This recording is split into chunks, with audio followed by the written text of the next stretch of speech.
the Chamber Connect discussion on inclusivity and diversity. Our panellist today is Wes Shelbourne from Just Lincolnshire. We've got 30 minutes and I've got a list of pre-scripted questions that we'll run through. There'll be an opportunity for people as they join us to ask their questions as we go along. So welcome, Wes, nice to meet you. Good to see you all. Yes. So the first question is, inclusivity and diversity are perhaps not at the forefront of businesses' mind during this time. So how can we ensure inclusion and diversity remain a priority during a period of change brought on by COVID-19? Yeah, and that's a really good question, and it's often the case during times of crises and challenge that inclusivity and diversity can tend to fall off the radar or down the list of priorities in terms of businesses and organisations. Whereas I would argue that it's probably more important now than ever, particularly during this strange time of COVID-19. We're aware that there's a lot of challenges to organisations and to individuals, and we're seeing that certain members of our community are disproportionately impacted by COVID, and actually that runs on into the workplace as well. That in any given workplace, really, there are going to be some people who are disproportionately impacted by what's going on at the moment. So it's really important, I think, from a management point of view, to have that in mind. That there's a significant impact with regard to gender. Women are experiencing the larger fall in income during this time, losing jobs in greater numbers.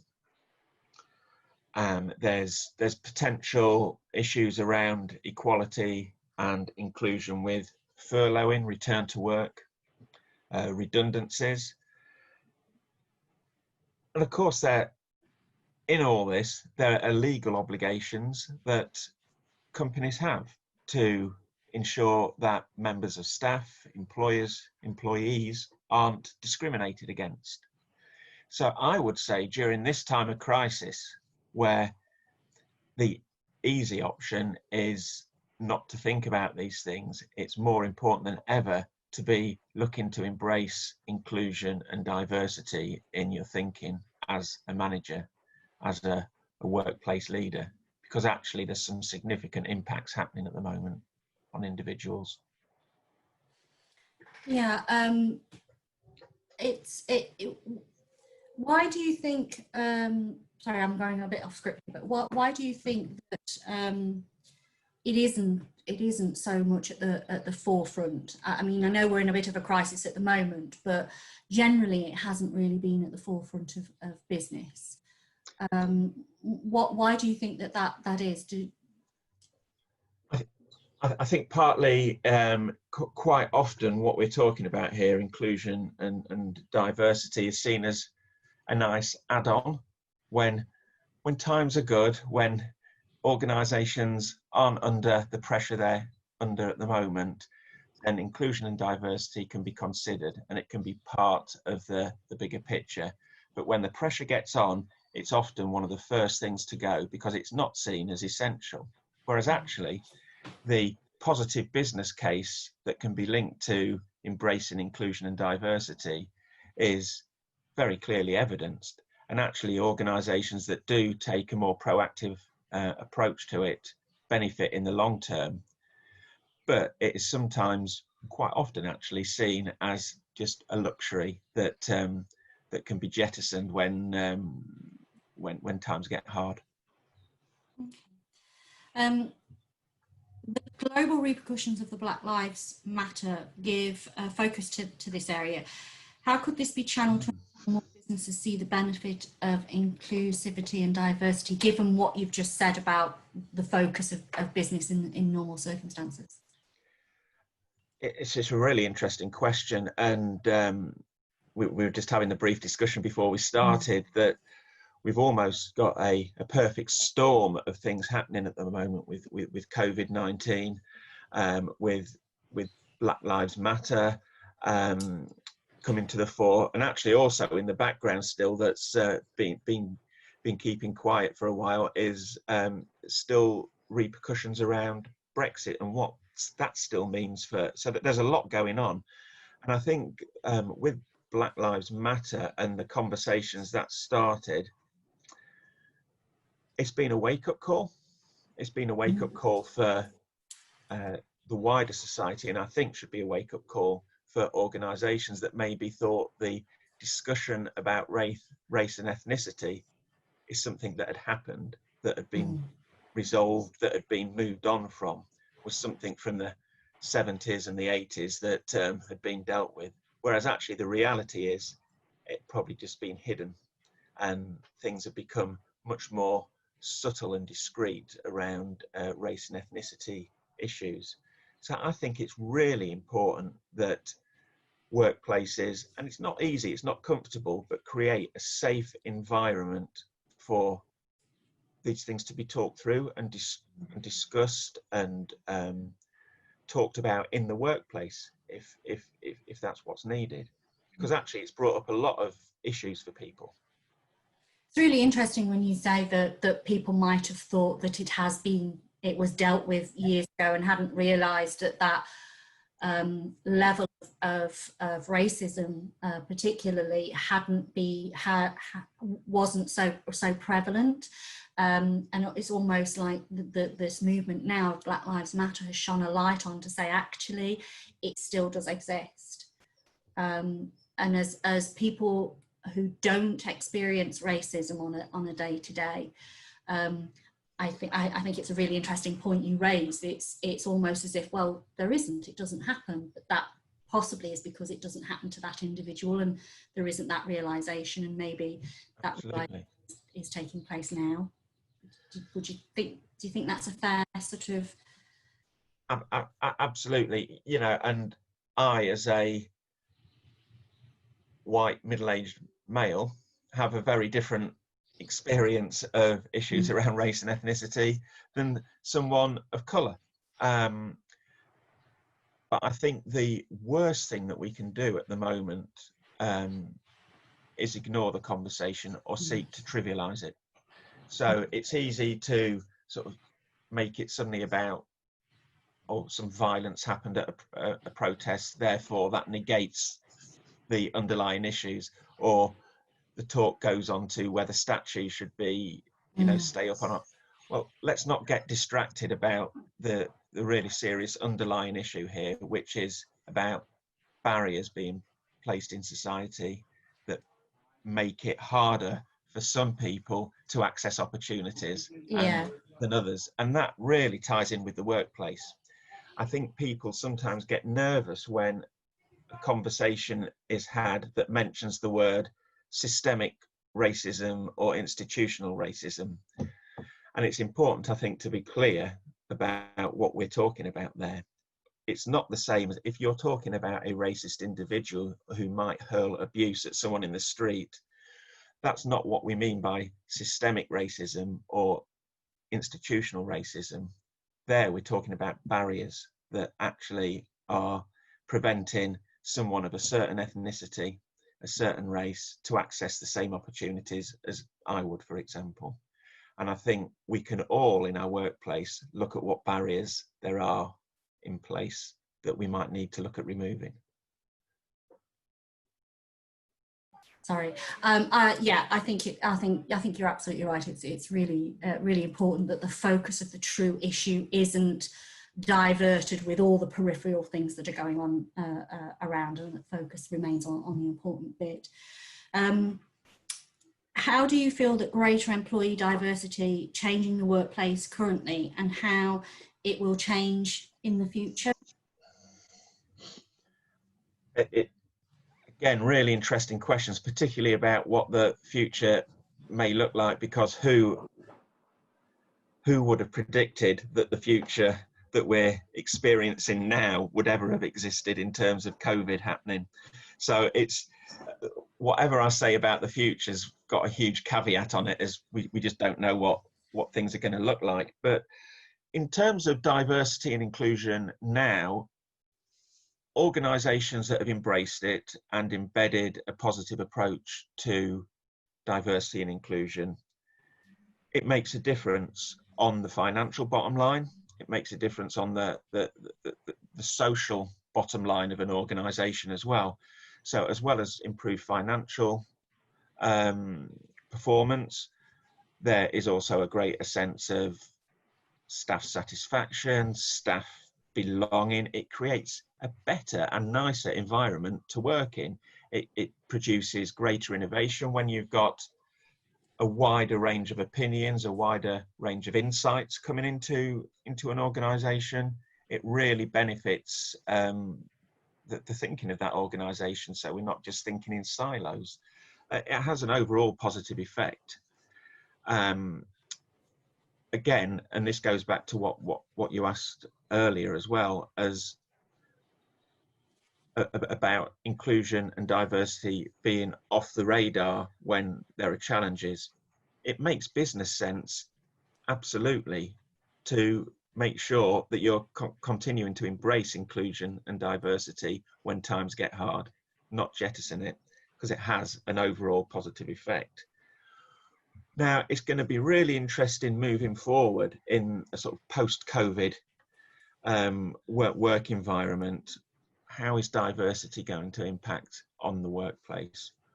Well, actually, there's going to need to be greater flexibility from employers, taking maybe a lot more things into account than has been done before, whether that's around childcare, work-life balance, whether that's around employees who may have underlying health issues that need to be catered for in a different way, need to work from home, for example.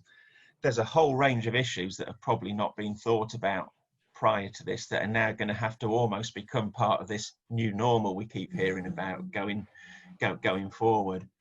I think it's going to be the most flexible and innovative organisations that are going to be able to thrive going forward, and that's including how do we work in a more flexible and diverse way with a more diverse range of employees. Do you feel that the impact of COVID-19, in that it's almost turbo boosted the requirement to work from home, which the work was going towards, it will almost turbo boost, for want of a better phrase, all the things that you've just talked about, the flexibility, the providing the right work environment for people. It feels like the world has leapt.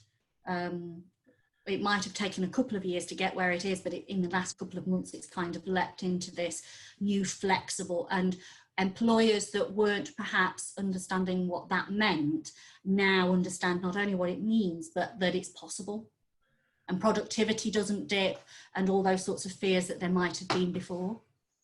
That's absolutely spot on, Nicola. I think it's caused something to happen in a period of 2 or 3 months that would have taken several years to have happened, if it had happened at all. In some cases, with some organisations, I think there's been a real nervousness about technology and using it in this way, and I think this has shown what's possible.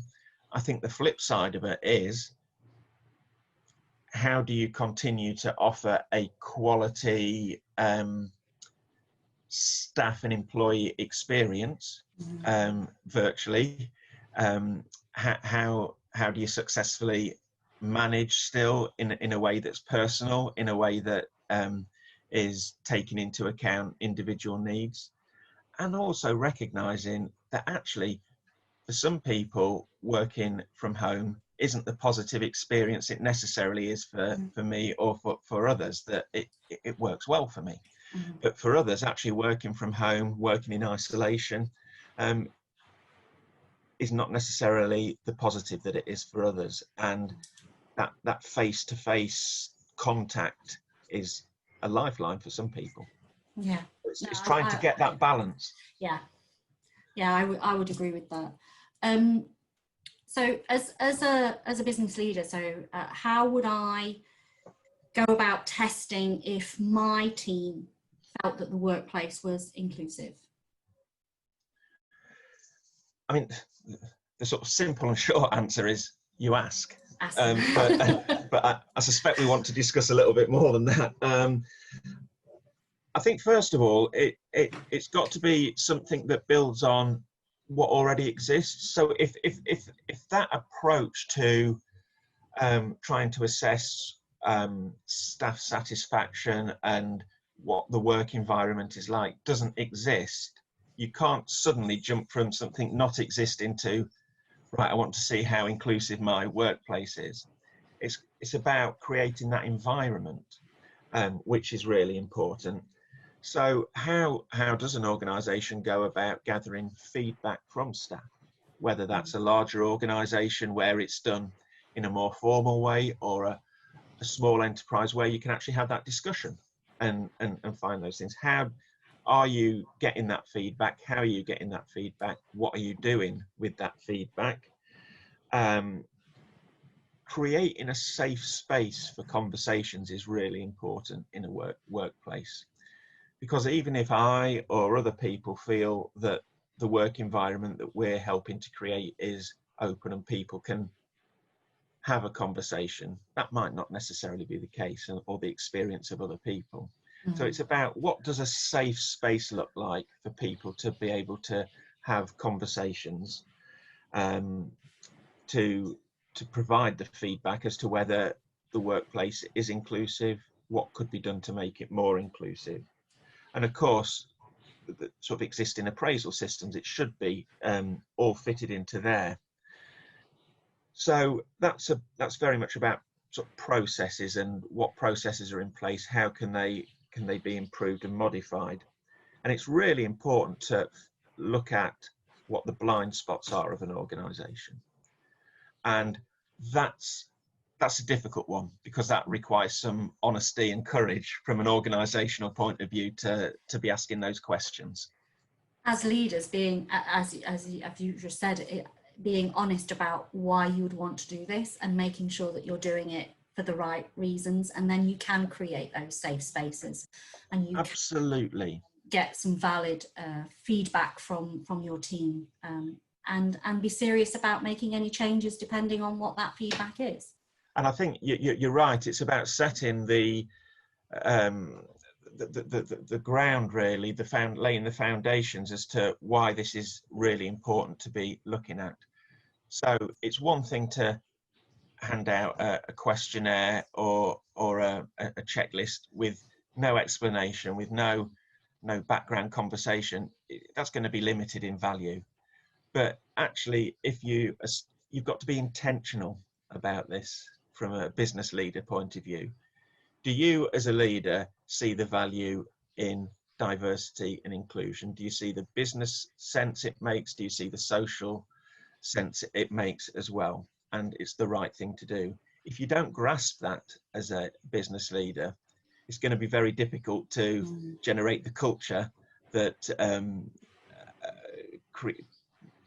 that enables you to be able to get that honest feedback and create that environment where employees feel included and feel it's a great place to work.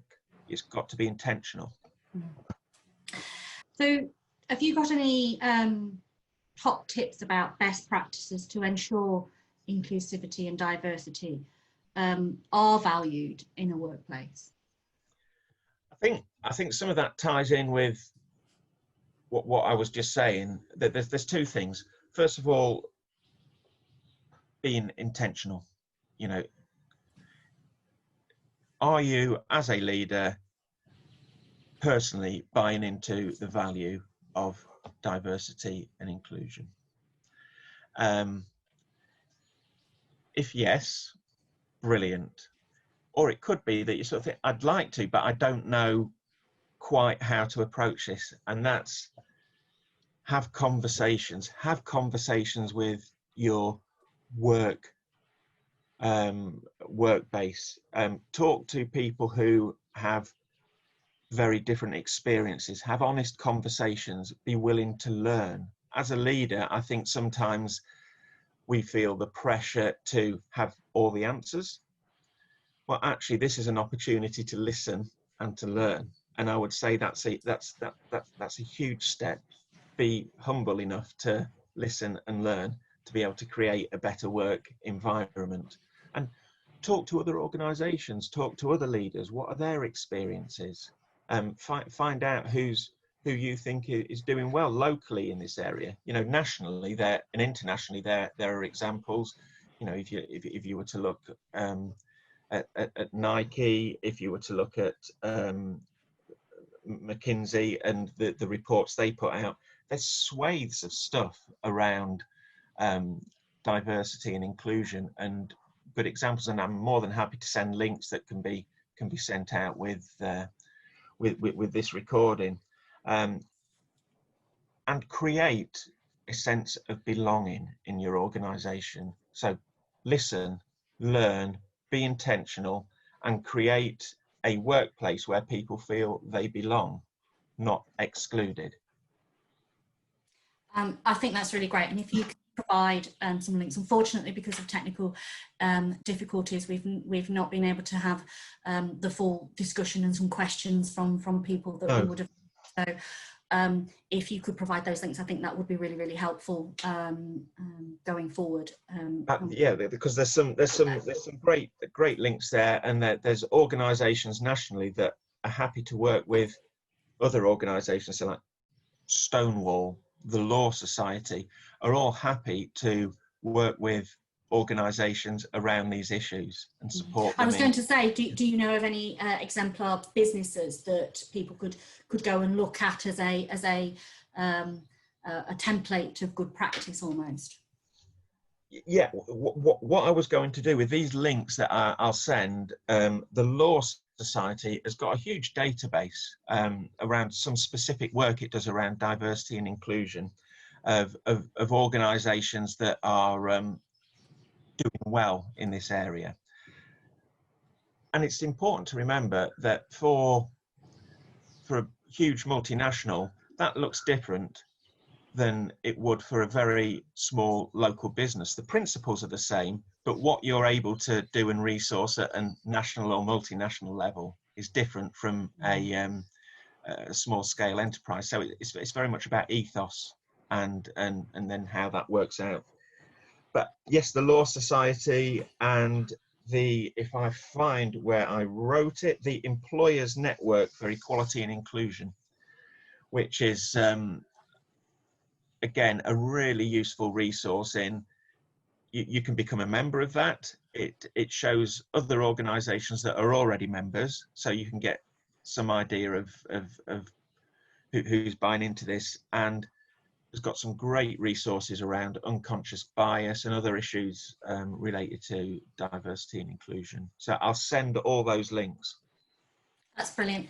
Thank you so much. I know this has been a little bit different to what it's been great.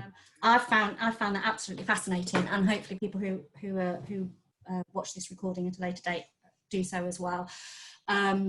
This has been part of the leadership and wellbeing program that the Chamber are running, and if anybody has any questions or wants to find out more, then please email events@links-chamber.co.uk, and you can get some more information, and we can provide those links that Wes has just been talking about.